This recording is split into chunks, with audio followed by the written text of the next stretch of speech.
Hello, here we are at UC EXPO 2019. I'm on the NFON stand and I'm joined by Markus from NFON. Markus, we keep on meeting like this. I seem to be doing videos with you all around Europe. That's absolutely right. You're really following me, Patrick, so I'm a bit scared. Yeah, absolutely. I'm following you around all the events. So today we're at UC EXPO in the UK. I think we've got some news that I wanted to come on to from an NFON perspective. But first of all, in terms of the UK, this is an important market for NFON, isn't it? Absolutely. The UK market is very important for us.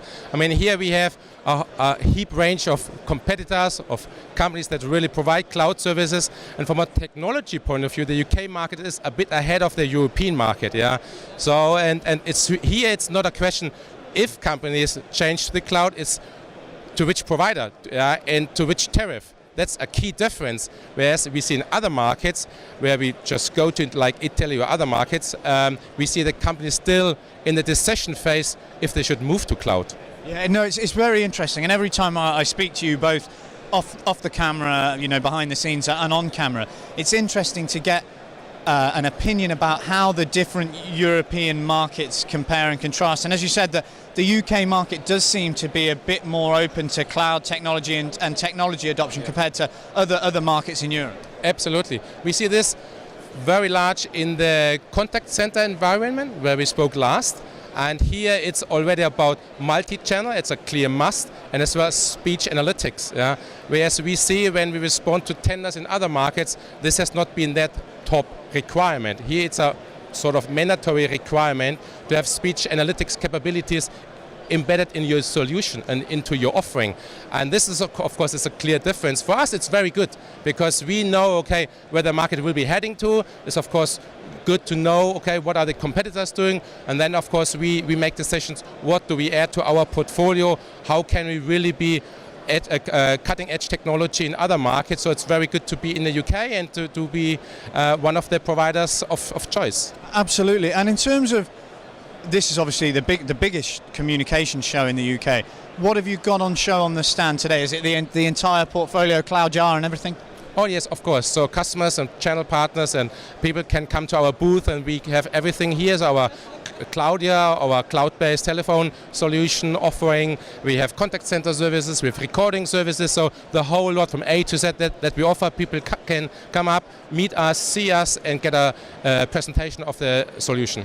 But before I let you go, I know I've heard a few little bits of news. So obviously in terms of European expansion, you launched into Italy earlier this year. So what's brought that about and how's it going?